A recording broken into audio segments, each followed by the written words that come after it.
What's up, YouTube? Welcome back to the channel. It has been 6 full years since we built our walk-in cooler. Yeah, 6 years. Been on YouTube a while. If it's your first time joining me because you're interested in a walk-in cooler, well, go ahead and check out through some of my other content, boys, because yeah, we do all kinds of hunting, fishing, and chasing critters and building stuff with our hands, and well, that's what the channel's all about. So this is a 6-year review on a Coolbot and the walk-in cooler that I built. Before we get started, let's go ahead, sit y'all right here, and we will have a little discussion on how I take care of my meat and how I process things around my home. All right, I don't hunt year-round. I don't hunt when the Orange Army comes out. For me, the very best hunting is the beginning of October through the first week of November.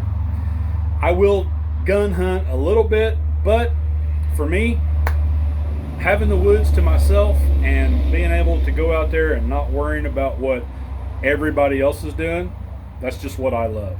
So for me, this is absolutely pure freedom. And if you're thinking about building one, that's pretty much going to be the theme of this, all right? So when I back a truck up to right here and I've been successful afield, one thing goes through my mind. Is she or he quality enough to go past this first point? And this first point is a gambrel system that I have right here by the door. Goes all the way up into the rafters of my mini barn. All right. And I'm able to lift and inspect the carcass right here. I've got, enough light. I've got a water spigot right out there. If you gut shoot a deer, if you have to hand drag a deer and the insides gets leaves and all kinds of crap in there, or it was dark, or your knife wasn't quite sharp, or whatever, enter excuse here, you got stuff inside there, it's got to come out before the animal goes into the cooler. If you don't start with good meat, you're not going to end up with good meat when it goes in the cooler. Freezer, you know what I'm talking about. So using this point as an inspection, I'm checking a handful of things. I'm looking for, stomach enzymes. I'm looking for pieces of bladder that are way up, in between the pelvis and things like that. I want all that out of there. I want to make sure that that carcass is completely clean. It has no organs in it. It has very little fat in it, okay? Around the catfishes, depending on where you're at, the back straps, the inner loins, whatever you want to call them. We all call them something different, right? I make sure that I pull some of that fat away from there. Make sure that there is no organ at all, okay? No sex organ, no bladder, no intestines, no feces, nothing inside there, all right? As well as I go up into the throat and I make sure that all that's clean, all right? All the way up to the esophagus where it exits the internal cavity, okay? All that's clean. That's rule number one. Rule number two is if there is a hole, okay, let's say I made a perfect shot. Here's my shoulder, all right, and I made a perfect shot. Imagine me hanging upside down, but if I made a perfect shot here, then any moisture that would come through that meat or drain from that meat is going to drain underneath the shoulder and up on the neck of the animal while it's hanging upside down. So what I will do, let's just say here's my cut right here, right? And then here's my neck, I'm hanging upside down. What I will do is from the center where you pulled out all the guts and entrails, I will pull the hide back all the way back to that meat, all right? And then go up, all right, towards the neck. Make sure that any moisture that comes out of that has the ability to drain properly, especially if it's behind the shoulder. You know how when you're skinning, you can pull that shoulder and bend it all the way back? Do it.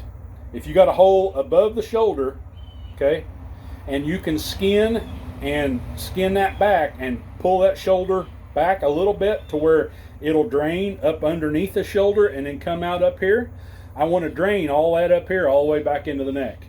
There are many times when I come and do my inspection and everything, and I will go ahead and where I stopped cutting the rib cage right here, before I hang it in there, I will go ahead and skin a slit that goes through the esophagus and all the way up to the chin, all right?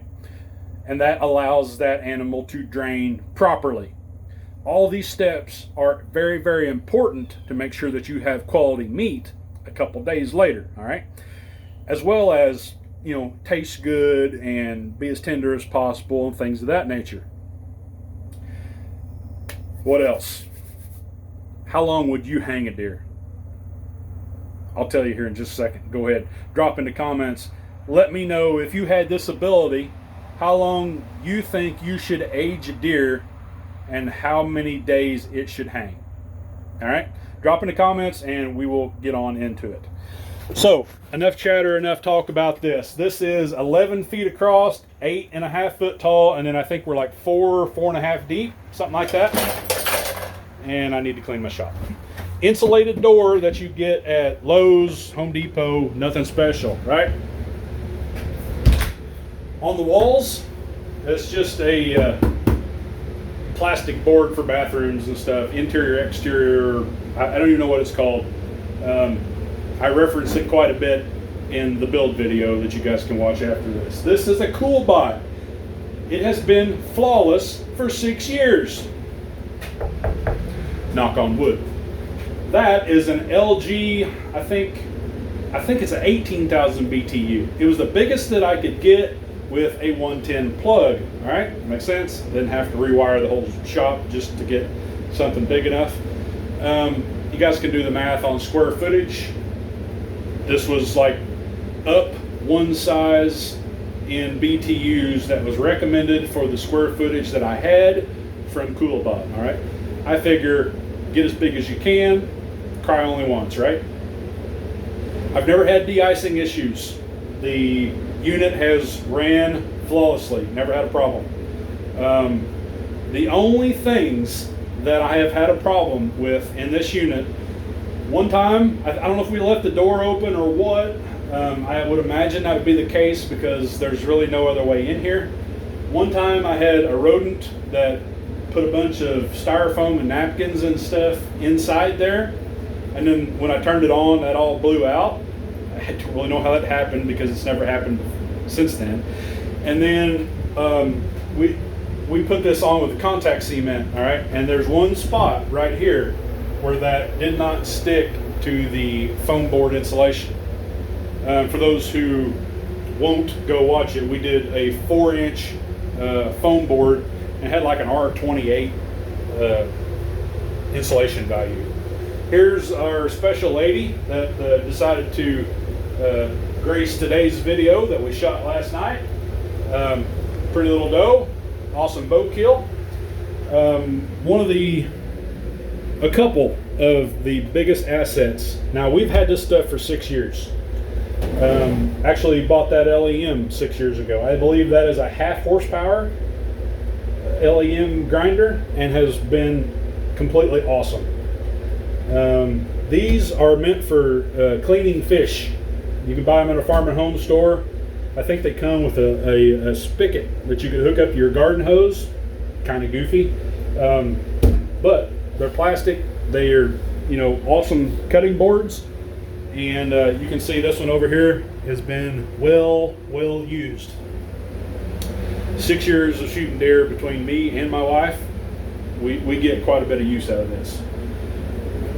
A storage facility, all right, some trays that are only for deer meat.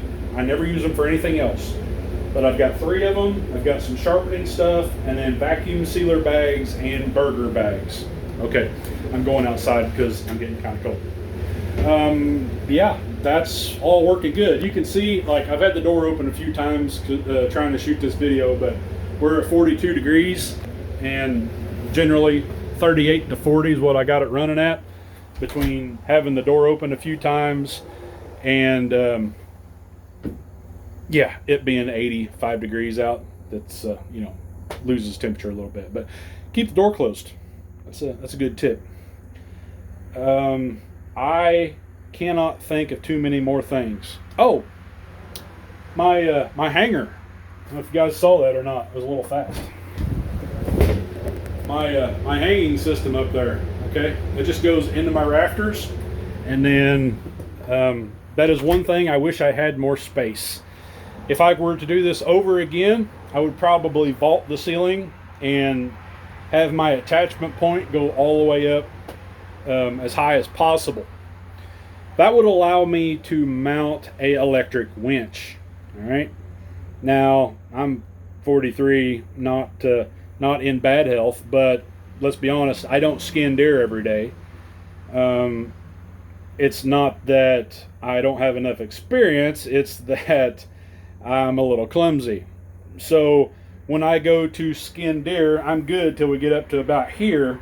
But when we start going around the legs and around the neck and trying to pull on, if it's a very big or very old deer, well, I get pretty fatigued because one, I'm leaning down or I'm on my knees on the concrete floor. Yeah, you know what I'm talking about. So if I would have had an electric winch up high and an attachment point down low that could grab onto that hide and I could make adjustments, well, it'd be a lot easier for me. Unfortunately, I don't have that ability because of the low ceilings. So one thing that you need to think about when building a walk-in cooler is that the whole time the thing is on, it's almost like you're standing there covering the whole cooler with a garden hose. Like it's condensation and moisture all over the place. Just like the handle here, that's the only metal that's reaching through, and like it's dripping water. Because that metal is transferring cold outside. Generally, that's not an issue because I'm only leaving it on a couple weeks at a time, a couple days at a time in many scenarios. But you guys know what it's like when your beer cooler, it's empty, but you leave the lid shut, and then you go to get it a couple weeks later, you open it up, and God, it stinks, right? Well, that's that little bit of moisture that's left in there, and it got hot, and then it got moldy, and then it kind of stunk. Walk-in cooler has some similarities to that. All the surfaces, aside from the walls have an anti-mold built into them, but the tables, every surface that we use, while this is not working, I leave the door shut. But the coolness and the dampness of the concrete allows moisture to enter the area, and all the surfaces get a slight covering of mold. And it's not real fresh when you open the door after not using it for 8 or 9 months. So my wife Amy every September comes out here and invests a couple of hours wiping everything down with tea tree and vinegar mix that kills the mold, kind of freshens everything up, and maybe you leave the door open a crack and kind of let it vent for a couple weeks before you actually use it. That being said, that's the majority of the upkeep that we've been facing by owning a walk-in cooler for the last 6 years. So, how many of you think that you shouldn't leave deer hang, that you should just get to it as quick as possible? You can ask lots of different people and we'll get a lot of different answers. I personally have hung deer in this cooler for in excess of 11 days. And while they are hanging at 38, 40 degrees, there's no issue. Since you took the time out here to make sure that there's no moisture and no particles inside that animal that carry bacteria, when you hung it inside below a temperature in which bacteria grows, generally, that animal's going to be bacteria free. The whole purpose of hanging a deer is aging the meat. Well, aging the meat breaks down the meat and makes it more tender. It's very common in livestock practices. However, in venison, I don't really see a whole lot of benefit. In my opinion, in the first 2 to 3 days, all of that moisture, all of the blood is running out of the meat, and it's removed all the wild, the majority of the wild, what we call the wild. And a lot of that also has to do with removing silver meat, but you remove the blood, the majority of that, make sure that you have the best table fare possible. Silver meat has a lot to do with that as well. But I feel like removing the blood is the majority of where all that wild flavor comes from.